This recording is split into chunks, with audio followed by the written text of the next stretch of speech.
Marshall Peak, Kabanata 3729. Natutulog si Ada. Sa isang iglap, naramdaman ni Yang Kai na parang napunit ang isang layer ng laman at dugo mula sa kanyang likod. Mula rito, makikitang tinangay ng marahas na hangin ang kanyang katawan at natangay sa malayo. Hindi makontrol ang kanyang katawan, napuno ng pagkabigla ang mukha ni Yang Kai. Ang kanyang kasalukuyang cultivation ay nasa high-rank Demon King Realm, at nakakuha din siya ng magandang pagkakataon sa Ancient Battlefield. Pagkatapos ng ilang dosenang taon ng cultivation, kahit na ang Peking Emperor o Half-Saint Realm Cultivator ay hindi siya matatakot, ngunit sa kakaibang Starfield na ito, hindi niya talaga nakontrol ang sarili bilang resulta ng marahas na hangin.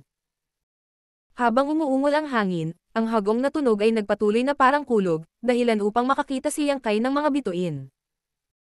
Pilit na pinatatag ang kanyang isip, bumigkas si Yang Kai ng isang dagandong ng dragon at ang kanyang katawan ay biglang lumaki, na naging 1,200 talampakan ang haba na dragon. Sa loob ng ilang dosenang taon ng cultivation sa Ancient Battlefield, hindi lang natanggap ni Yang Kai ang martial truths ng Fluang Time Great Emperor, kundi pati na rin ang 2 pambihirang kapangyarihan na patuloy na nagpapasigla sa kanyang katawan. Bukod dito, sa Ancient Battlefield, palagi niyang pinananatili ang kanyang kalahating dragon na anyo. Hindi mahahalata, ang kanyang kalahating dragon na anyo ay lubos na pinasigla at pinalakas, at ang source strength ng Golden Divine Dragon sa loob ng kanyang katawan ay lubos ding nasigla. Ang kanyang kalahating dragon na anyo ay umabot na sa taas na mahigit 1,000 talampakan. Ang taas na ito ay sapat na para tingnan ng buong dragon race ng Dragon Island. Ding-ding dang dang dang. Umalangaw-ngaw ang mga tunog. Iyon ay ang tunog ng mga wind blades na kumakamot sa kaliskis ng dragon, na naglalabas ng tunog ng pag-aaway ng metal habang lumilipad ang napakaraming spark. Gayunpaman, kahit na pagkatapos mag-transform sa isang dragon, hindi ganap na mapatatag ni Yang Kai ang kanyang katawan. Medyo nawala sa kontrol pa rin ang katawan niya, at bagamat mas maganda ito kaysa dati, limitado lang ang improvement. Ano lang ang marahas na hangin iyon. Kinagat ni Yang Kai ang kanyang mga ngipin at lumingon, gustong makita kung saan ang pinanggagalingan ng marahas na hangin, ngunit nang gawin niya iyon, siya ay natulala, ang kanyang mga talukap ay kumikibot ng hindi mapigilan. Hindi siya makapaniwala sa kanyang mga mata at kumurap ng ilang beses, nalaman niyang hindi siya nagkakamali. May isang higanteng nakahiga sa kawalan sa likuran niya. Imposibleng sabihin kung gaano kataas ang higanteng iyon. Nakahiga doon, para itong tuloy-tuloy na bulubundukin. Sa kanyang harapan, ang katawan ng dragon na 1,000 talampakan ang haba ni Yang Kai ay ang pagkakaiba lamang ng isang sanggol at isang bahay. Ang hitsura ng higanti ay hindi naiiba sa hitsura ng isang normal na tao, ngunit ito ay pinalaki ng hindi mabilang na beses. Kung tungkol sa dumadagandong na kulog, hindi iyon tunog ng kulog. Ito ay malinaw na tunog ng higanti. Ang hangin na nakakastas ng buto ay ang hangin na kanyang inilabas mula sa kanyang ilong at bibig. Sa unang tingin, hindi maiwasan ni Yang Kai na isipin ang 4 na salita sa kanyang puso. Tumingin ka sa mataas na bundok. Ano ba yon? Naramdaman ni Yang Kai na ang kanyang isip ay nasa kaguluhan, at halos naisip niya na siya ay nasa isang panaginip. Ang malakas na hangin ay sapat na malakas para maihip si Yang Kai ilang libong milya ang layo bago ito unti-unting huminto. Tumigil din ang nakakabinging hilik sa sandaling ito. Ang mukha ni Yang Kai ay sobrang pangit, pakiramdam na para bang nakipaglaban siya sa isang desperadong labanan. Napuno ng pagod ang buo niyang katawan, lalo na ang mga pwesto sa likod niya na nabasag ng hangin. Nararamdaman niya na ang kaliskis ng dragon sa kanyang likod ay naging mas manipis. Malakas na ang pagtulog at paghilik. Ano kaya ang mangyayari kung mag-aaway sila? Marahil kahit na ang Star Boundary ay hindi makayanan ang ilang suntok at sipa mula sa higanteng ito, tama ba? Ang higanteng nasa harapan niya ay lumampas sa limitasyon ng imahinasyon ni Yang Kai, kaya nahihirapan siyang kumalma. Biglang bumalot kay Yang Kai ang matinding krisis. Nag-isip lang sandali si Yang Kai bago nagbago ng husto ang kanyang ekspresyon at sumigaw siya. Hindi maganda. Nag-iba-iba ang space principles at agad niyang sinubukang umalis sa lugar na ito. Ang mga natutulog ay natural na kailangang huminga pagkatapos huminga. Napaka-destructive ng pagbuga ng higanteng ito, kaya anong klaseng eksena ang mangyayari kapag huminga siya? Ano man iyon, ayaw itong makita ni Yang Kai, dahil lang sa sobrang lapit niya sa higanti. Gayunpaman, nang mapansin ni Yang Kai ang krisis na ito at gustong gumamit ng instant transmission para umalis, huli na ang lahat. Gaya ng inaasahan, nagsimulang huminga ang higanteng nakahiga sa pagitan ng langit at lupa. Tulad ng isang balyena na humihigop sa tubig, ang lahat sa loob ng radius na 10,000 milya ay hinayla patungo sa kanya. Sa katunayan, kahit na ang espasyo mismo ay nagyelo dahil dito. Ang orihinal na kumukupas na anyo ni Yang Kai ay muling nagdilim, at sa takot, hindi sinasadyang sumugod siya patungo sa higanti. Ngayon lang, nang huminga ang higanti, natangay na siya ng ilang libong milya, ngunit sa pagkakataong ito, nang huminga siya, hinayla siya palapit ng palapit. Nang makita ang kanyang sarili na palapit ng palapit sa bibig ng higanti at malapit ng malunok, hindi alam ni Yang Kai kung tatawa o iiyak. Katatapos lang niyang makatakas mula sa The Void ng napakahirap, ngunit bago niya mahanap ang Star Boundary, malapit na siyang lumunin ng hindi maipaliwanag na higanteng ito. Ang ganitong uri ng kamatayan ay medyo masyadong miserable. Bagamat hindi niya alam kung ano ang mangyayari sa kanya kung siya ay napalunok, tiyak na hindi ito magiging madali. Sa sandaling ito ng buhay at kamatayan, ibinuka ni Yang Kai ang kanyang bibig at umuungal ang isang dragon na gumugulat sa mundo. Kasabay nito, ang kanyang katawan ng dragon na 1,000 metro ang haba ay pilit na pumipihit at mabilis na lumabas sa bibig ng higanti, na sumugod sa malalaking butas ng ilong ng higanti. Sa pag-abot, hinawakan niya ang isang hibla ng mga butas ng ilong na mas makapal kaysa sa tuktok ng bundok, umindayog sa gilid, at sinuntok ng malakas. Saktan mo siya. Achoo. Kahit na mas marahas kaysa dati, si Yang Kai ay nadala sa isang estado ng pagkalito at pagkahilo. Pagkatapos niyang makabangon, natuklasan niyang wala na siya sa pangangab. Hindi niya maiwasang magpakawala ng mahabang buntong hininga, lihim na pinupuri ang sarili sa kanyang swerte. Sa ganitong sitwasyon, talagang nakatakas siya sa kamatayan. Gayunpaman, bago pa man siya makapagsaya, bigla siyang nakaramdam ng nakakatusok na sensasyon at likas na ibinaling ang kanyang ulo upang tumingin. Biglang tumindig ang balahibo niya at tumindig ang dragon scales niya. Marahil ang mga aksyon ni Yang Kai ngayon ay nakagambala sa natutulog na higanti, ngunit sa ilang mga punto ang higanti ay umakyat at nakaupo na naka-crossleg sa The Void. Nang siya ay nakahiga, naramdaman ni Yang Kai na siya ay napakalaki, ngunit ngayon na siya ay nakaupo, siya ay tila mas matangkad. Medyo malungkot ang higanti, ang dalawang kilay na parang bundok ay mahigpit na nakakuyom, at ang kanyang mukha ay may mabangis na ekspresyon, tulad ng isang bata na nagising mula sa mahimbing na pagtulog, na mukhang hindi nasisiyahan. Siyempre, hindi siya magiging masaya. Kung si Yang Kai ay sinuntok ng ganito sa ilong, tiyak na magiging ganito siya. Gayunpaman, nang siya ay nakahiga, hindi siya gaanong pinapansin ni Yang Kai, ngunit ngayong nakaupo na siya, natuklasan ni Yang Kai na ang ulo ng higanti ay kalbo at may kintab, tulad ng isang bilog na araw. Ngunit sa sandaling ito, wala sa mood si Yang Kai na bigyang pansin ito. Nang makitang nagising na ang higanti, ayaw na niyang manatili pa, ang kanyang figure ay kumikislap at bumabagsak sa kalangitan. Ang ganitong uri ng pag-iral ay hindi isang bagay na maaari niyang labanan. Mapalad na siya ay nakatakas, ngunit kung hindi siya tatakbo ay naghihintay siya ng kamatayan. Hanggang ngayon ay hindi pa rin niya alam kung ano ang kalokohan ng higanteng ito. Ang tanging bagay na natitiyak niya ay hindi niya maaaring pukawin ang isang nakakatakot na pag-iral. Ito kaya ay isang nilalang mula sa labas ng The Universe. Kaya nung lumabas siya sa The Void, nasa labas talaga siya ng The Universe. Sa puso niya, medyo hindi siya nakaimik. Noong pinatay niya si Mo Sheng, iniisip pa rin niya na isang araw ay pupunta siya at makikita ang mga tanawin sa labas ng The Universe. Hindi niya inaasahan na ganoon kabilis ang katuparan ng kanyang hiling. Gayunpaman, hindi niya nakita ang tanawin, ngunit nakakita siya ng isang nakakatakot na higanti. Pagkatapos ng ilang teleportasyon, hindi alam ni Yang Kai kung gaano kalayo ang kanyang tinakbo, ngunit nang maramdaman niyang dapat itong ligtas, huminto siya at lumingon sa likod. Bigla na lang siyang natakot. Sa harap niya ay isang napakalaking mukha, ang mga mata nito ay puno ng kawalang kasiyahan at galit na diretsyong nakatingin sa kanya, ang mga butas ng ilong nito ay naglalabas ng mainit na hangin na tila kayang tunawin ang The Universe. Sa sandaling ito, ibinalik ng higanti ang isang kamay nito, ang palad nito sa harap niya, at si Yang Kai ay nasa loob talaga ng palad ng higanti. Ang 5 daliri sa paligid niya ay parang 5 bundok, na bumabalot sa mundo. Nabigla, muling hinimok ni Yang Kai ang kanyang space principles, ngunit ang kanyang figure ay kumikislap at hindi siya nakatakas, nanatili sa pwesto. The Universe above the palm. Malaki ang pagbabago sa mukha ni Yang Kai. Ang palad ng higanteng ito ay parang sariling mundo, at hindi man lang nakatakas si Yang Kai mula sa palad ng higanteng ito. Ngayon lang niya naisip na ligtas na talaga siya pero medyo naive siya. Ang ganitong divine technique ay lampas sa kanyang imahinasyon. Ang pagtatanim ng higanteng ito ay higit na nalampasan ang kanyang sarili, kaya sa harap ng higanteng ito, tinansya ni Yang Kai na mahihirapan siyang makatakas. Sa desperado na sitwasyong ito, napukaw ang galit ni Yang Kai, nanlalaki ang mga mata habang sumisigaw. Ikaw bastos, bakit mo ako sinusubukang hulihin? Sa galit na Dagandong, hinimok ni Yang Kai ang kanyang Dragon Pressure, ang Dagandong na nagmumula sa kanyang bibig ay talagang Dragon Roar. Pagkatapos sumigaw, nakaramdam ng kaunting panghihinayang si Yang Kai. Mukhang galit na galit ang higanteng ito, kung nakapagsalita lang siya ng maayos, baka nakaligtas siya, pero ngayong bigla na lang siyang sumigaw, ano ang gagawin niya kung galitin niya ang higanteng ito? Ang laki ni Yang Kai ay sapat lang para magkasya sa pagitan ng mga ngipin ng higanti.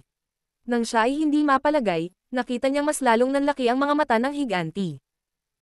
Tumaas ang dalawang kilay niya, na nagpapakita ng labis na nakakatakot na ekspresyon, na para bang nakakita siya ng nakakatakot. Natigilan si Yang Kai, higit sa lahat dahil masyadong mabilis na nagbago ang ekspresyon ng mukha ng higanti, kaya nahihirapan siyang tanggapin. Bukod dito, ang isang mabangis at mabangis na kapwa ay talagang nagpakita ng nakakatakot na ekspresyon, ito ay sadyang hindi maisip. Muling ibinuka ni Yang Kai ang kanyang bibig, umuungal pa rin na parang dragon roar. Tinatanong kita, bingi ka ba? Iniisip niya kung maiintindihan siya ng lalaking ito. Lalong natakot ang mukha ng higanti, binuka ang bibig, sinabi nito sa mahinang boses. Si Ada ay natutulog. Nang makita kung gaano kalaki ang katawan ng higanti at kung gaano kalakas ang boses nito, hindi inaasahan ni Yang Kai na magsasalita ito ng napakahina, at least hindi siya nakaramdam ng hindi komportable. Ada, nagtaas ng kilay si Yang Kai. Iyan ba ang pangalan mo? Si Ada ay natutulog lang. Ulit ng higanti, sumimangot si Yang Kai. Sino ka? Natutulog si Ada. Galit na galit si Yang Kai. Ga ka ba? Ang sagot na ito ay ganap na wala sa linya, na nagpaisip sa kanya kung may mali sa ulo ng higanteng ito. Hindi tanga si Ada, natutulog lang si Ada. Damilat ang higanti, tila galit, muling naging mabangis ang mukha. Gago ka talaga, natigilan si Yang Kai. Sa ilang salita pa lang ay nakita na niyang may mali sa isip ng higanteng ito, kung hindi, bakit hindi man lang nito masagot ang ganoong simpleng tanong. Sa halip, paulit-ulit nitong inuulit ang sarili nitong mga iniisip. Malinaw na may mali sa ulo ng higanteng ito. Sabi mo bobo si Ada, hindi tanga si Ada. Talagang nagalit ang higanti, binuka ang bibig at umuungal, isang marahas na daloy ng hangin ang lumabas sa bibig nito, at agad na natangay si Yang Kai, libo-libong milya ang layo sa isang iglap, na napasayaw si Yang Kai saglit. Martial Peak, Kabanata 3730. Crunch. Nang makitang nalilibugan si Yang Kai, nagulat ang higanteng si Ada. Nagmamadali siyang huminga ng malalim sa direksyon ni Yang Kai. Pagkatapos, si Yang Kai ay sinipsip pabalik sa mga braso at binti ng higanti. Napapikit si Ada. Nawala ang galit sa mukha niya at napalitan ng masayang ngiti. Nang si Yang Kai ay sinipsip pabalik sa mga bisig ng higanti, ibinugan niya ang kanyang bibig at hinaypan siya muli. Sa susunod na sandali, si Yang Kai ay natangay muli. Blow, inhale, blow, inhale. Sa maluwang na starfield, narinig ang nakabubusog na tawa ni Ada. Para siyang bata nakakakuha lang ng bagong laruan. Siya ay may isang mahusay na oras, at ang kanyang mga mata ay kumikinang na masaya. Dahil sinisipsap muli sa mga bisig ng higanti, iwinagayway ni Yang Kai ang kanyang mga kuko ng dragon at sumigaw. Tama na, tumigil ka, ubo, ubo, ubo. Si Ada, nasarap-sarap, nabigla sa sigaw. Nabulunan siya sa hanging nalanghap at umubo ng malakas. Sinamantala ni Yang Kai ang pagkakataon na tumalon sa kanyang harapan at sinimulan siyang suntukin at sipin na parang baliw. Biglang napuno ng hangin ang tunog ng suntok at sipa. Galit na galit si Yang Kai. Mula nang magsimula siyang magtanim, hindi pa siya nakararanas ng ganito kahirap na sitwasyon. Gaano man kalakas ang kalaban, magkakaroon pa rin siya ng determinasyon na lumaban. Kahit na hindi siya manalo, palagi siyang makakatakas. Gayunpaman, sa harap ng higanteng ito, kahit na tumakas ay isang luho. Pinaglalaroan siya na parang laruan. Gaya nga ng kasabihan, kung kaya mo, ano ang magagawa mo? Kahit na alam ni Yang Kai na hindi siya kalaban ng higanteng ito, hindi na niya kinaya. Tumalon siya at nagsimulang makipaglaban hanggang sa kamatayan. Pagkaraan ng ilang sandali, huminto si Yang Kai at bumagsak muli sa palad ng higanti. Tumangala siya sa higanti na puno ng dugo at luha ang mga mata. Napatikip siya ng ngipin at sinabing, napakasama mo. Tinalo niya si Ada ng matagal. Hindi man lang lumaban si Ada, at hindi rin siya sinubukang pigilan. Tinanguan lang niya ito ng tahimik. Gayunpaman, ang ganitong uri ng pag-atake ay walang epekto kay Ada. Buo pa rin ang mukha ni Ada, ngunit nasaktan ang mga kuko ng dragon ni Yang Kai. Napakamot ng ulo si Ada, at patuloy na lumilipat ang kanyang mga mata sa pagitan ni Yang Kai at ng kawalan. Mariin niyang ipinikit ang kanyang mga mata na para bang may nagawa siyang mali. Bagamat hindi niya alam kung ano ang nagawa niyang mali, naramdaman niyang galit si Yang Kai, kaya nakonsensya siya. Nang ang nakakatawang hitsura na ito ay nahulog sa mga mata ni Yang Kai, si Yang ay natigilan saglit bago niya maiwasang matawa. Ang higanteng ito na tinatawag na Ada ay halatang may kapansanan sa pag-iisip, ngunit siya ay hindi kapanipaniwalang makapangyarihan. Si Yang Kai ay hindi gustong makipagkompetensya sa kanya. Hindi ba siya humihingi ng gulo? Tumawa si Yang Kai, at ganoon din si Ada. Gayunpaman, ang kanyang pagtawa ay medyo nahihiya, at ang kanyang malaking katawan ay nanginginig dahil dito. Biglang naramdaman ni Yang Kai na ang taong ito ay mas kaaya-aya sa mata, kaya hindi na siya natakot sa kanya. Tanong niya, ano ka? Kung may ibang tao dito, ang ganyang tanong ay magiging provocative. Kung masama ang loob nila, baka mag-away agad sila. Gayunpaman, walang pakialam si Ada. Itinapat lang niya ang isang daliri sa bibig niya, hinigit ang leeg at sinabing, "Shh, hinaan mo yung boses mo." Ang ingay. Pinunasan ni Yang Kai ang kanyang mga kamay at yumuko sa kanyang baywang, mukhang palihim. Bulong niya, ganun ba? Ngumisi si Ada, ngunit ang kanyang ngiti ay napakabangis na nagpakiliti sa anit ni Yang Kai. Pinigilan ni Yang Kai ang pagpintig sa kanyang puso at muling nagtanong. Saang lahi ka nang galing? Paano ka lumaki? Nasaan ba tayo? Ang sumagot sa kanya ay isang dagandong na tunog. Parang kulog, na nagpanginig sa eardrums ni Yang Kai. Hinawakan ni Ada ang kanyang tiyan at sinabing malungkot. Nagugutom ako. Ang tunog na ngayon ay nanggaling sa kanyang tiyan. Hindi magawa ni Yang Kai, help but swallow, napatitig si Ada sa kanya nang sabihin niya iyon kaya nakaramdam siya ng walang katiyakan. Naisip niya, kakainin ba ako ng lalaking ito? Sa pagtingin sa kanyang dating gawi, alam ni Yang Kai na hindi niya gagawin ang ganoong bagay. Pinipigilan ang pagnanais na tumakas, kinuyam ni Yang Kai ang kanyang kamao at mahinang umubo. Well, ganito, tingnan mo, kahit na hindi ako maliit, wala akong masyadong karne sa akin, at hindi ako masarap, ikaw. Bago pa siya makatapos, nilinggan ni Ada ang kanyang ulo at tumingin sa ibaba. Pagkatapos, nagulat si Ada at sinabing nagtataka. Wala nang iba. Anong wala kang ibig sabihin? Sumimangot si Yang Kai at sinundan ang tingin ni Ada. Biglang lumiit ang mga balintataw niya. Sa Starfield na 10,000 milya ang layo, isang bagay na kasing itim ng tinte ay dahan-daang kumikislot at nagiging mas maliit. Kahit na 10,000 milya ang layo nito, nararamdaman pa rin ni Yang Kai ang pamilyar na magulo at walang laman na aura mula rito. Isang basag sa kawalan. Ang napakaitim na masa ng pag-iral ay talagang isang kahabaan ng walang bisa. Naisip niya, iyan ba ang lugar na aking tinakasan? Kung iyon ang kaso, hindi imposible. Gayunpaman, sa sandaling ito, ang piraso ng walang laman ay mabilis na lumiliit. Mawawala ito sa wala pang kalahating buwan. Tulad ng sa Astral World, inayos ng laws of heaven and earth ang sirang espasyo, gayon din ang kakaibang Starfield na ito. Sa sandaling ito, unti-unting nawawala ang bahaging iyon sa ilalim ng pagkukumpuni ng ilang law of heaven and earth. Sa pag-iisip tungkol doon, hindi maiwasan ni Yang Kai na matakot. Buti na lang at mabilis siyang nakatakas.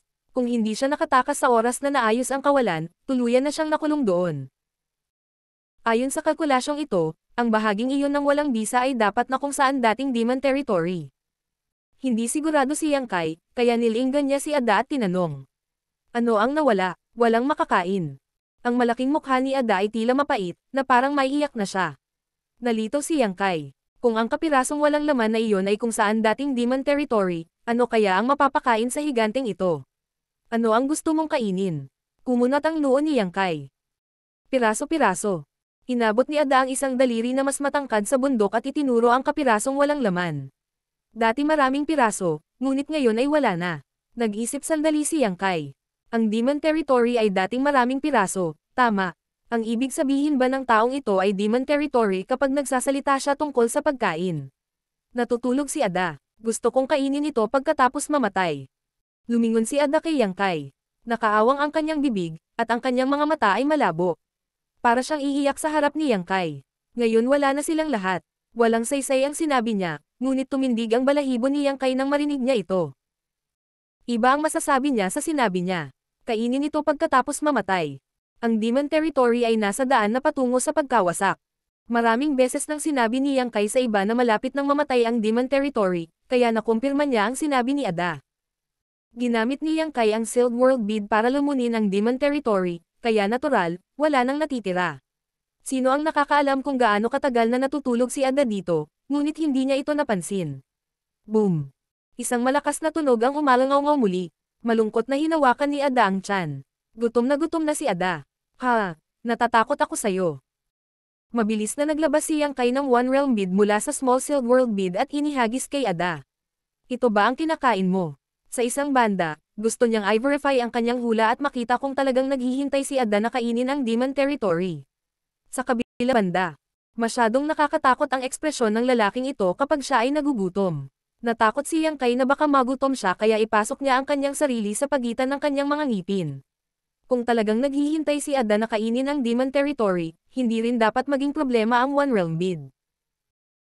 Si Yang Kai ay may maraming One Realm Beads na kasama niya, na lahat ay nakuha mula sa Third Territory Small Sealed World Beads noong una siyang pumasok sa Demon Territory. Sa mahigpit na pagsasalita, sila ay bahagi ng Demon Territory sa simula. Nang ihagis niya ang One Realm Bead, nagliwanag ang mga mata ni Ada. Talagang may kumikislap na liwanag sa kanyang mga mata. Ang kanyang orihinal na naagrabyado na ekspresyon ay naging lubhang kakaiba. Kinurot niya ang One Realm Bead gamit ang dalawang daliri, inilagay sa harap ng kanyang mga mata, at sinipsip. Pagkaraan ng ilang sandali, sumikat sa tuwa si Ada. Ito ay bilog. Ibinuka niya ang kanyang bibig at inihagis ito dito. Crunch. Namula ang mukha ni Yang Kai nang marinig niya ang tunog ng inunguya. Pagkaraan ng ilang sandali, ang One Realm Bead ay pumasok sa kanyang tiyan. Hindi umimik si Ada at tinitigan lang si Yang Kai nang may pag-asang tingin. Tumawa si Yang Kai at lumipad sa harapan niya. Buka ang bibig mo. Ibinuka ni Ada ang kanyang bibig. Inilapat ni Yang Kai ang One Realm Bead sa kanyang bibig. Crunch, crunch, crunch. Medyo kakaiba pa rin ang pakiramdam ni Yang Kai. Ang Great Thousand World ay talagang puno ng mga kakaibang bagay. Sa pagkakataong ito, nakatagpo siya ng higanteng kasinlaki ng bundok, ngunit talagang kinakain ng taong ito ang langit at lupa bilang pagkain. Medyo kakaiba talaga, ngunit pagkatapos kumain ng ilang sandali, hindi na kinaya ni Yang Kai. Bagamat nagpino siya ng maraming One Realm Beads dati, may limitasyon ang bilang. Maya-maya, kalahati sa kanila ay kinain ni Ada. Mukhang hindi pa nakontento si Ada, pero tumigil sa paggalaw ang tiyan niya. Si Yang Kai ay hindi maaaring patuloy na kumain ng ganito. Pakiramdam niya ay malugi siya kapag nagpatuloy si Ada sa pagkain ng ganito. May natitira pa siyang gamit para sa One Realm Beads. Ipapamahagi niya ang mga ito sa iba't ibang core pagkatapos bumalik sa Star Boundary.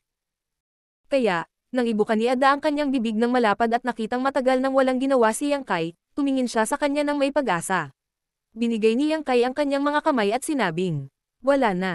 Ang umaasang tingin sa mukha ni Ada ay agad na napalitan ng pagkabigo. Paano ito?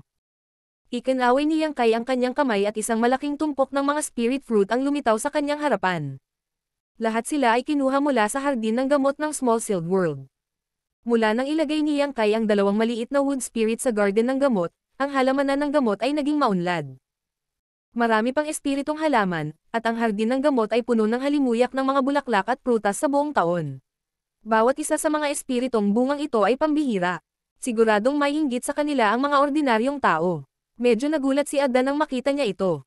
Malinaw, hindi pa siya nakakita ng napakaraming makukulay na prutas, ngunit alam din niya na dapat itong kainin. Inabot niya at kinuha ang isang dakot ng mga ito, pinalamanan ng mga ito sa kanyang bibig. Maya-maya, nagniningning na siya sa tuwa. Palihim na nakahinga ng maluwag si Yang Kai. Mukhang hindi mapili sa pagkain ang lalaking ito at makakain ng kahit ano. Siya ay medyo katulad sa embodiment. Nilinang ng embodiment ang Heaven Devil Uring Great Emperor Battle Technique at maaaring pinuhin ang anumang bagay gamit ang World Energy. Ito ay ang parehong prinsipyo. Gayunpaman, ang pagtingin sa kanyang laki, gustong pakainin siya. Ay malamang na mahirap, ang hardin ng gamot sa Small Sealed World Bead ay hindi walang katapusan. Natuklasan na ng dalawang maliit na wood spirit na marami sa mga spirit fruit ang nawawala at kasalukuyang nagtatanong sa magnanakaw sa garden ng gamot. Marshall Peak, Kabanata 3731. Asher Dragon Spear. Makalipas ang isang oras, tinitigan ni Ada si Yang Kai nang nanlalaki ang mga mata, na para bang kulang siya. Nagkibit balikat si Yang Kai at sinabing, "Wala na talagang natitira." Medyo nakain na ang One Realm Bead, at higit sa kalahati ng mga spirit fruit sa herb garden ay nawala na rin. Kung itutuloy niya ang pagkain, malugi talaga siya. Nag-alinlangan si Yang Kai na kahit nakunin niya ang lahat sa hardin ng damo, hindi niya mabusog ang tiyan ni Ada. Kung titignan ang parang bundok na katawan ni Ada. Napakahirap. Inilibot ni Yang Kai ang kanyang mga mata at sinabing, "Gusto mo bang sumama sa akin? Ihahatid na kita para maghanap ng masarap na makakain." Totoong simple lang ang katalinuhan ni Ada, ngunit ang kanyang cultivation ay talagang nakakagulat. Kung kaya niyang dalhin si Ada sa astral plane, madali niyang madudurog ang sinumang demon saint. Nag-alinlangan pa si Yang Kai kung ang Great Demon God ay katapat Ada. Sa paligid ng Ada, ang krisis sa astral plane ay maaaring malutas kaagad. Bakit kailangan nilang magsakripisyo ng napakaraming bagay at lumaban ng napakaraming taon? Isang kislap lang ng inspirasyon, pero habang iniisip niya iyon, mas lalo niyang nararamdaman na magandang ideya iyon. Agad niyang sinubukang hikayatin si Ada, na nagsasabi ng maraming maganda at malambot na salita. In short, sabi niya, sumama ka sa akin, at hahayaan kitang kumain hanggang mabusog ka. Kung talagang makakabalik siya sa astral plane, mapapakain niya si Ada ng kapangyarihan ng buong astral plane. Tuyo ang bibig ni Yang Kai sa pagsasalita, ngunit si Ada ay tumawa lamang ng nakakaloko at hindi tumugon. Ito ang nagpaisip kay Yang Kai kung si Ada ay nagpapanggap na tanga. Pagkatapos ng maraming sinabi, ano sa palagay mo? Sasama ka ba o hindi? Pinunasan ni Yang Kai ang kanyang bibig at sinubukan sa huling pagkakataon. Hahaha, anong tinatawa-tawa mo? Sasama ka ba o hindi? Bigyan mo ako ng sagot. Hindi nakaimik si Yang Kai. Umupo siya sa palad ni Ada at tinignan siya ng may pagkadismaya. Nagkatitigan silang dalawa, walang imak. Biglang sumili ang kagalakan sa mukha ni Ada, at ibinaling niya ang kanyang ulo upang tumingin sa isang tiyak na direksyon. Sinundan ni Yang Kai ang kanyang tingin, ngunit wala siyang makita maliban sa vast starfield. Maya-maya, biglang tumayo si Ada at excited na sinabi. Ada ay hahanap ng makakain. Saan iyon? Inilagay ni Yang Kai ang kanyang kamay sa kanyang noo at tumingin sa malayo. Malaking hakbang na ang ginawa ni Ada patungo sa direksyong iyon. Kasing bilis ng kidlat ang galaw ng malabundok niyang katawan. Si Yang Kai, na nasa kanyang palad, ay naramdaman ang pagkislap ng tanawin sa paligid niya. Hindi niya napigil ang sumigaw. Hoy, hoy, hoy, saan ka pupunta? Nagulat si Ada, parang ngayon lang niya naalala na may tao pala sa kamay niya. Hindi niya maiwasang huminto at tumingin kay Yang Kai, tumawa. Inimbitahan mo si Ada na kumain, mabuti kang tao, gusto ka ni Ada. Puro at inosente ang ngiti niya, parang bata. Kung gusto mo ako, sumama ka sa akin. Sabihin mo sa akin kung ano ang gusto mo. Pinalakas ni Yang Kai ang kanyang pagsisikap na mapagtagumpayan siya. Inabot ni Ada ang kanyang kamay at hinalungkat ang kanyang kilikili. Bigla siyang naglabas ng parang burden na karayom at dahan-daang inilagay sa harap ni Yang Kai. Ito ay para sa iyo. Hinawakan ni Yang Kai ang embroidery needle. Biglang nanginig ang kanyang katawan. Naramdaman niya ang isang sinaunang at mapanglo na aura na papalapit sa kanya at bumabalot sa kanya. Hindi niya maiwasang mag-ilusyon na siya ay noong unang panahon. Nang maalis ni Yang Kai ang kaguluhang ito at bumalik sa kanyang katinoan, si Ada ay nasa malayo na sa kanyang larangan ng paningin. Ang natitira na lang ay isang maliit na figure. Sa isang kisap mata, pati ang figurang iyon ay nawala. Mabilis siyang tumakbo. Hindi ito malinaw na nararamdaman ni Yang Kai nang siya ay nakatayo sa palad ni Ada. Ngayon, habang nakatingin sa malayo, napagtanto ni Yang Kai na ang higanti ay napakabilis. Nagmamadali niyang ginamit ang law of space para habulin si Ada, ngunit hindi niya naabutan. Tumakbo na si Ada sa kung saan. Napakahirap na makahanap ng isang solong tao sa walang hangganang mabituing kalangitan. Hindi maiwasan ni Yang Kai na makaramdam ng inis. Sayang lang at hindi niya mapagtagumpayan ang gayong makapangyarihang katulong. Noon lang nagkaroon ng panahon si Yang Kai para maingat na tingnan ang karayom ng pagbuberde sa kanyang kamay. Nang ilabas iyon ni Ada sa kanyang kilikili, para talaga itong karayom sa pagbuberda. Ngunit ito ay nakasalalay sa kung kanino ito inihambing. Sa harap ng napakalaking katawan ni Ada, ito ay isang karayom sa pagbuberda. Ngunit sa kamay ni Yang Kai, naging kasing laki ito ng chopstick. Matapos makilala si Ada, pinapanatili ni Yang Kai ang kanyang dragon body. Sa makatuwid, ang chopstick sa kanyang kamay ay hindi bababa sa 1 hanggang 2 metro ang haba. Tiningnan niya itong mabuti, nalaman niyang isa itong mahabang sibat. Ang dulo ng sibat ay kumikinang sa malamig na liwanag. Maraming hugis dragon scale-like na pattern sa katawan ng sibat. Ang buntot ng sibat ay ginintuan ng mga ulap. Ito ay talagang pambihira. Tuwang-tuwa si Yang Kai. Pumikit siya at tahimik na pinakiramdaman ito. Maya-maya, nabigla siya. Ang kanyang atensyon ay nasa Ada, kaya't wala siyang oras upang malaman ang mahika ng bagay na ito. Ngayong sinuri niya ito, nalaman niyang isa itong pambihirang kayamanan. Lalo na ang mapanglo na aura na lumalabas sa sibat, malamang na mas malakas ito kaysa sa Mountains and Rivers Bell. Makikita na ang mahabang sibat na ito ay umiral ng matagal bago ang Mountains and Rivers Bell. Ang mas ikinagulat ni Yang Kai ay naramdaman niya ang isang pamilyar na aura mula sa mahabang sibat na ito. Ito ay ang aura ng isang higanteng dragon. Ibinaon niya ang kanyang isip sa mahabang sibat. Maya-maya, naging seryoso ang ekspresyon niya. Habang pinagmamasdan niya itong mabuti, ang mahabang sibat ay tila naging isang malaking dragon, na may pagmamalaking nakatayo sa pagitan ng langit at lupa. Isang malakas na dagandong ng dragon ang nagmula sa mahabang sibat, at ang katawan ng sibat ay nanginig. Mabilis na ibinuhos ni Yang Kai ang kanyang dragon aura sa sibat, na naging sanhi ng bigla ang paglawak nito, na orihinal na mas mababa sa 6 na metro, na nagiging mas mahaba at mas makapal. Sa isang kisap mata, si Yang Kai ay may hawak na isang higanteng sibat na mahigit 300 metro ang haba. Ito ay isang ulo na mas mataas kaysa sa kanyang kalahating dragon na katawan. Ang 300 metrong katawan ng dragon ay kahanga-hanga na, ngunit sa mahabang sibat na ito ay mas malakas. Nanlaki ang mga mata ni Yang Kai habang casual niyang ibinaba ang kanyang sibat ng ilang beses, pakiramdam na ang mahabang sibat na ito ay extension ng kanyang braso. Walang kahit kaunting awkwardness sa kanyang mga galaw, na nagpaparamdam sa kanya ng lubos na comfortable at kumpiyansa. Lihim na inisip ni Yang Kai na kahit narito ang tunay na katawan ng Great Demon God, mabubutas pa rin niya ang ilang butas sa kanyang katawan. Tiningnan niya itong mabuti, nakita niya ang 2 gintong karakter sa dulo ng sibat. Asher Dragon. Binasa ni Yang Kai at marahang hinaplos ang katawan ng sibat. Noon lang huminahon ang nanginginig na mahabang sibat na parang naaliw. Kung sino pa man ang nandito, kahit na mayroon silang Asher Dragon Spear, hindi nila ito madaling gamitin. Gayunpaman, naramdaman ni Yang Kai na ang Asher Dragon Spear ay orihinal na pino mula sa katawan ng isang higanteng dragon. Ang katawan ng sibat ay ginawa mula sa mga buto ng isang higanteng dragon. Ang kaliskis sa katawan ng sibat ay kaliskis ng dragon. Ang ulo ng sibat ay ginawa mula sa mga ngipin ng dragon, at ang buntot ng sibat ay isa ring buntot ng dragon. Mayroon siyang kapangyarihan ng Golden Divine Dragon Source, na kasabay ng Spear Intent ng Asher Dragon Spear. Gamit ang source ng Dragon Race upang himukin ang banal na sibat, maaari niyang i-activate ang kapangyarihan nito nang hindi ito pinipino. Naramdaman ni Yang Kai na kahit ang Great Elder at Second Elder ng Dragon Island ay hindi kasing husay ng higanteng dragon na nagpino sa mahabang sibat na ito. Anong uri ng pag-iral si Ada? Casual niyang mailabas ang isang bagay na napakahalaga. Kung ikukumpara, ang mga espiritong bunga ng One Realm bid na binayaran niya noon ay hindi man lang dapat banggitin. Bagamat hindi masama ang mga bagay na iyon, paano sila maihahambing sa Asher Dragon Spear? Paano siya magiging napakaswerte kung wala siya sa Star Realm?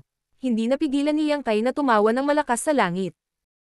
Gayunpaman, sa pag-iisip tungkol dito ng mabuti, marahil ay nakita ni Ada na siya ay may kalahating dragon na katawan, kaya kinuha niya ang Asher Dragon Spear upang bigyan siya ng peach bilang kapalit. Sa lahat ng panahon, si Yang Kai ay may maraming kayamanan sa kanyang mga kamay. Ang Soulwormang Lotus, ang Immortal Tree, at ang Asher Tree ay lahat ay itinuturing na pinakamahalagang kayamanan ng langit at lupa. Sila ay mga natatanging pag-iral. Ang Mountains and Rivers Bell ay mas makapangyarihan. May kapangyarihan itong supulan ang langit at lupa. Naroon din ang bagong nakuha na Wind Gourd. Ang hanging astral na umihip mula sa lung ay hindi maaaring maliitin. Naroon din ang Soul Severing Blade na maaaring lumitaw at mawala ng mahiwaga. Gayunpaman, medyo nagsasalita, kulang pa rin si Yang Kai ng isang madaling gamiting sandata, isang sandata na maaaring gamitin upang labanan ang mga kaaway sa malapitang labanan. Bagamat hindi masama ang Myriad Sword, isa lang itong ordinaryong Emperor artifact. Kapag ang cultivation ni Yang Kai ay hindi mataas, ang Myriad Sword ay maaaring magpakita ng disenteng kapangyarihan, ngunit habang ang lakas ni Yang Kai ay tumaas, ang Myriad Sword ay hindi makasabay sa kanyang bilis. Higit pa rito, ang Myriad Sword ay ang heirloom ng Qin family. Nakipagkasundo si Yang Kai sa patriarch ng pamilyang Qin, si Qin Chaoyang, na ibabalik niya ang Myriad Sword kapag nakapasok si Qin Yu sa Emperor Realm. Sa paglipas ng mga taon, si Qin Yu ay naglilinang ng husto sa High Heaven Palace, at ang kanyang lakas ay tumaas ng husto. Bagamat hindi pa siya nakakarating sa Emperor Realm, hindi pa siya nakakalayo. Kahit na hindi ibinalik ni Yang Kai ang Myriad Sword, ang Qin family ay hindi magsasabi ng anuman, ngunit sila ay nakipagkasundoan, kaya paano makakabalik si Yang Kai sa kanyang salita? Kapag naibalik na ang Myriad Sword, talagang wala ng armas si Yang Kai na gagamitin. Sa lahat ng oras na ito, naghahanap siya ng angkop na sandata para sa kanyang sarili, ngunit sa kasamaang palad, walang bagay na angkop para sa kanya. Bukod dito, kailangan din niyang isaalang-alang ang kanyang kalahating dragon na katawan. Maaaring gamitin ang mga ordinaryong artifact sa kanyang anyo ng tao, ngunit hindi niya magagamit ang mga ito sa kanyang anyo ng dragon. Hindi pa banggitin ang kasalukuyang estado ni Yang Kai, kung hahawakan niya ang Myriad Sword kapag siya ay 300 metro ang taas, ito ay parang pag-ipit ng karayom sa pagbuburda. Sa isang labanan sa buhay o kamatayan, gagamit ba siya ng karayom sa pagbuburda para saksakin ang kanyang kalaban? Bukod dito, ang lakas ng karayom na iyon ay hindi kasing lakas ng kanyang kuko. Hindi lamang ito kailangang maging angkop para sa malapit na labanan, ngunit kailangan din itong maging angkop para sa kanyang kasalukuyang paglilinang. Pinakamainam kung magagamit niya ito hanggang sa maabot niya ang Half Saint Realm, at kailangan din itong maging angkop para sa kanyang Dragon Transformation. Maraming bihirang kayamanan sa mundong ito, ngunit napakahirap na matugunan ang napakaraming kondisyon. Kung siya ay talagang katulad ng iba pang Saint Masters at nilinang sa mahabang panahon, marahil ay makakahanap siya ng ilang mga materyales at hilingin kay Hao Yu na gumawa ng isa para sa kanya. Gayunpaman, ang kanyang paglilinang ay masyadong mabilis na sumusulong, kaya kahit na siya ay gumawa ng isang kayamanan, hindi siya magkakaroon ng oras upang alagaan ito. Alin sa mga makapangyarihang kayamanan na iyon ang hindi nakagastos sa Emperor Realm ng libu-libong taon ng pagsusumikap? Hindi inaasahan ni Yang Kai na sa kakaibang lugar na ito, makukuha niya ang Black Dragon Spear nang hindi sinasadya. Ang sibat na ito ay ginawa mula sa katawan ng isang higanteng dragon, kaya walang sino man ang maaaring gumamit ng buong kapangyarihan nito. Ipinagmamalaki ng mga dragon, kaya kahit mamatay sila, hindi sila masisira. Mabuti na rin na hindi nila nilamon ang taong gumamit ng Black Dragon Spear, kaya paano sila magiging handa na kontrolin ng iba? Ang Golden Divine Dragon Source Power ni Yang Kai ay perpektong nalutas ang problemang ito. Yung tipong marunong lang tumawa ng nakakaloko pero parang hindi naman siya ganon katanga. Pinipigilan ang pagnanais na magpatuloy sa paghabol, tumingin si Yang Kai sa direksyon kung saan nawala si Ada, at itinaas ang kanyang mga kamay bilang paggalang. Nakatanggap si Yang Kai ng napakalaking benepisyo mula sa kanya, kaya kung magkakaroon siya ng pagkakataon na makita siya muli, tiyak na ililibre niya siya ng buong pagkain. Martial Peak, Kabanata 3732, Grand Battle ng Star Soul Palace. Yang Kai, buhay ka ba? Sa loob ng Small Sealed World, puno ng gulat ang boses ni Boya. Kanina lang, nakikipag-chat siya kay Yang Kai nang biglang gumuho ang imaheng nakita niya. Malinaw, si Yang Kai ay dumanas ng ilang uri ng pag-atake. Sinusubukan niyang makipag-ugnayan kay Yang Kai ngunit walang natanggap na tugon, kaya hindi niya maiwasang hindi mapalagay. Baka patay na si Yang Kai.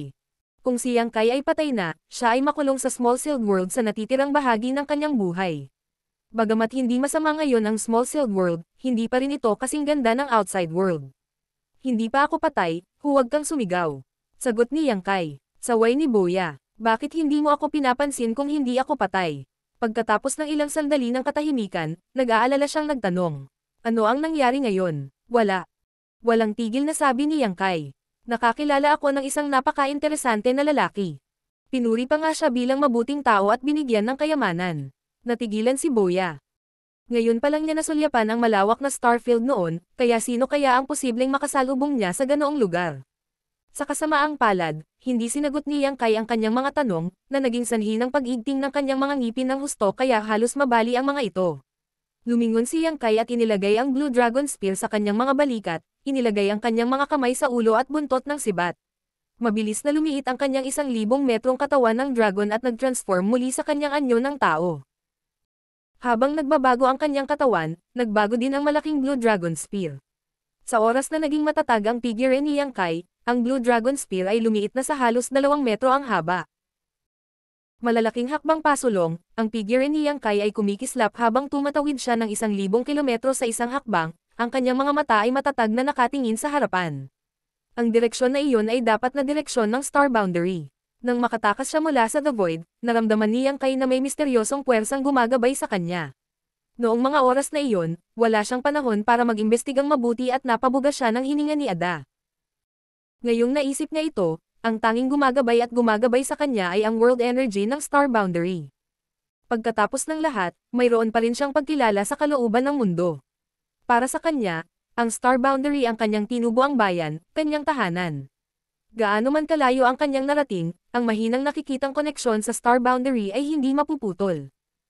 Sa Southern Territory, sa harap ng Star Soul Palace, 10-10 milyong sundalo ang nasangkot sa isang matinding labanan sa pagitan ng mga tao at mga demon. Ang dating espiritual na mga bundok at malalaking ilog ay naging magulo na. Saan man sa mga bundok at mga bukid, ang demonic chi ay laganap.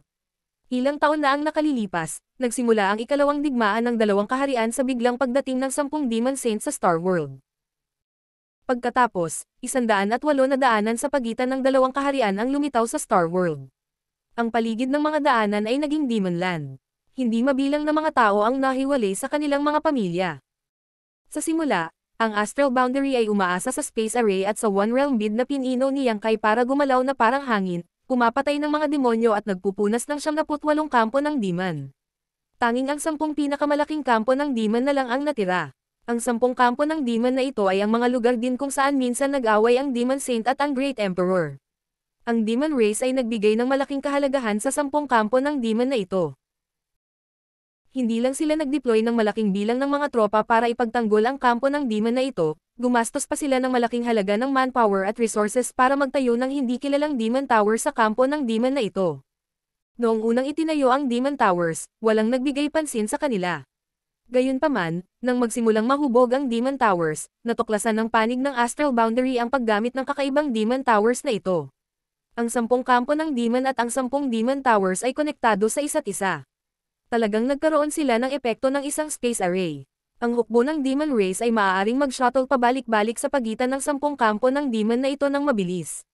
Simula noon, nawala ang bentahe ng hukbo ng Astral Boundary sa kadaliyang kumilos. Ang Demon Towers ay walang tigil na itinayo araw-araw. Sa bawat sandali, isang malaking bilang ng mga sundalo ng Demon Race ang abala sa itaas at ibaba ng Demon Towers. Araw-araw, tataas ng kaunti ang Demon Towers. Ngayon, ang 10 Demon Towers ay 3,000 metro na ang taas.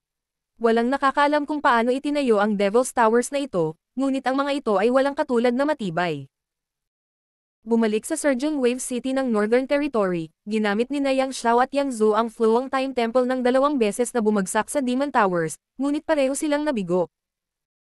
Nang bumagsak sila sa Demon Towers sa pangatlong beses, ang Feather Demon na si Saint Fuyu ay nag-teleport at naitaboy ang Fluang Time Temple gamit ang isang arrow, na naging sanhi ng malaking pagkawalan ni Yang Xiao at Yang Zhu. Habang ang Demon Towers ay patuloy na tumataas, ang lugar ng 10 kampo ng demon ay lumawak din ng higit sa 10 beses.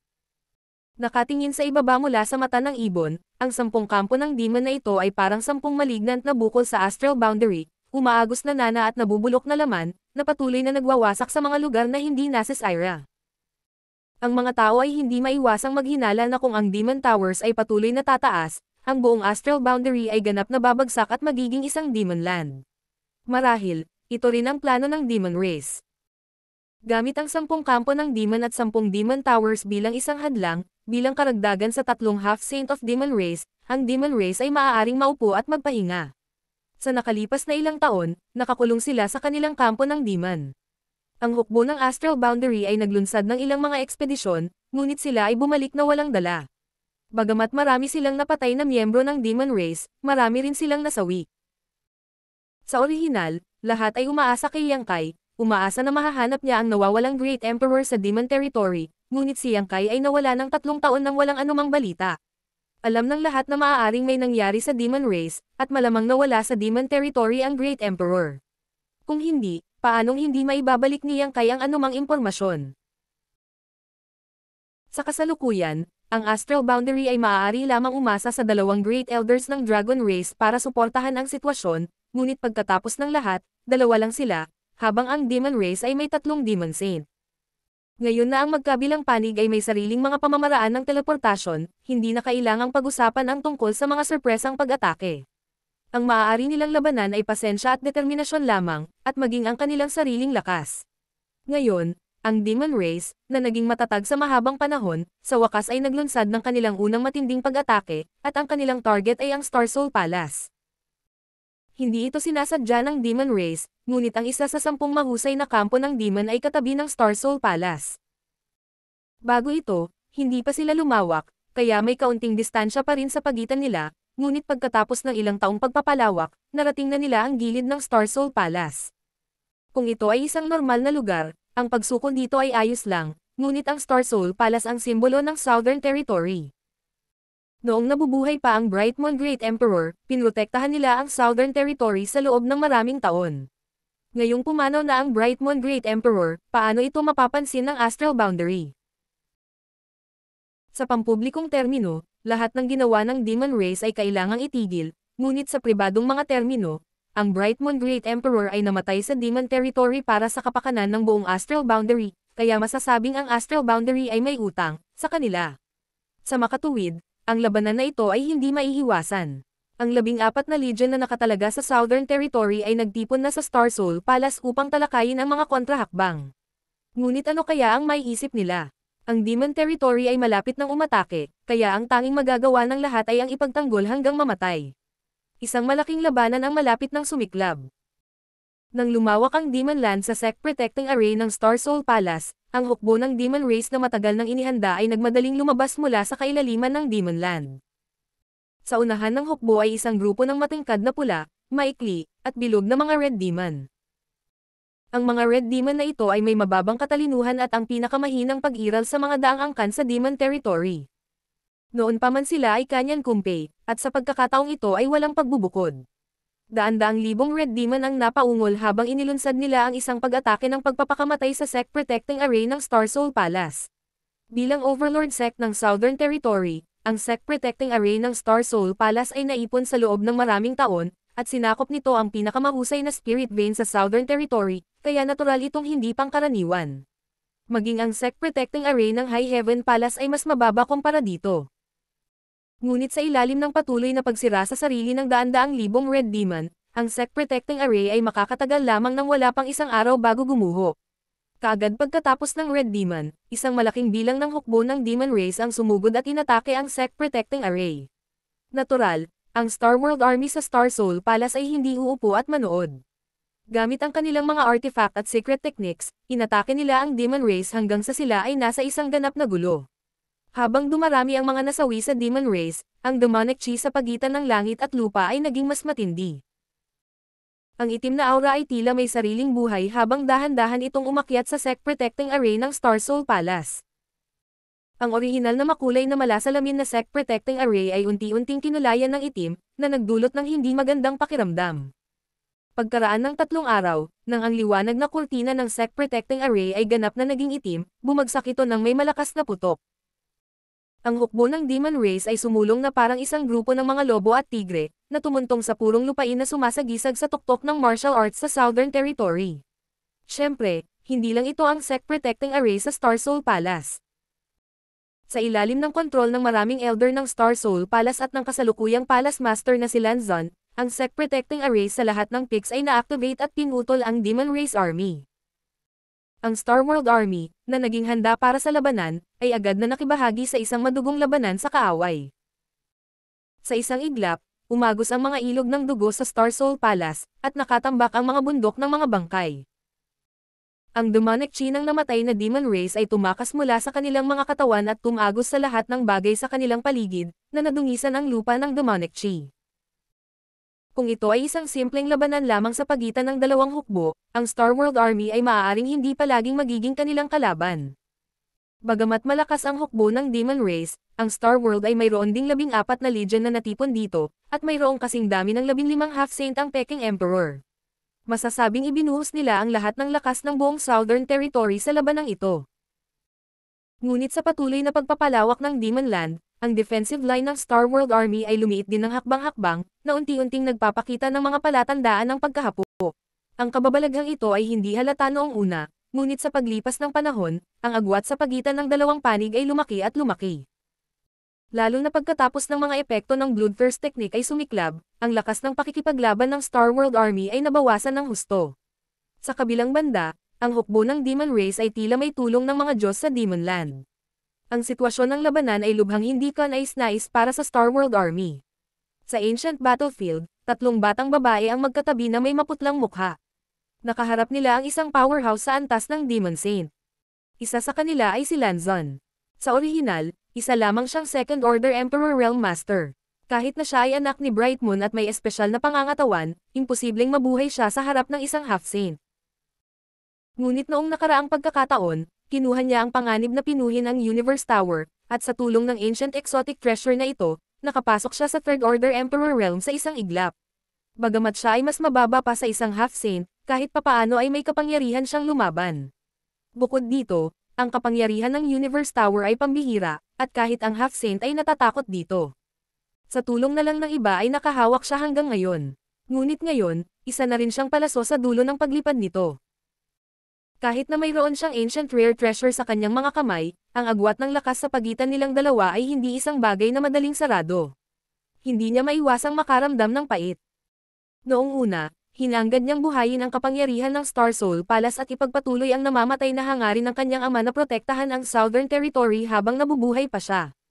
Ngunit ngayon, ang Star Soul Palace ay malapit nang masira sa isang demonyong lupain, kaya paano niya matatanto ang kanyang ambisyon? Sa tabi niya, isang batang babae na may muwang na mukha ang nakasuot ng malaking itim na palayok sa kanyang ulo. Nakakatawa ang hitsura niya, ngunit nang ang tingin ng Half-Saint ay bumagsak sa itim na palayok, hindi napigilan ng kanyang mga talukap ang pagkibot. Dati, masyado niyang minamaliit ang kanyang kaaway at sinipsip ng dalagang ito sa itim na palayok. Halos hindi na siya makalabas. Kung hindi lang mas mataas ang cultivation niya kaysa sa kanya, nakulong siya sa loob at namatay. Sariwa pa sa kanyang alaala ang Primal Chaos Intent sa Black Pot.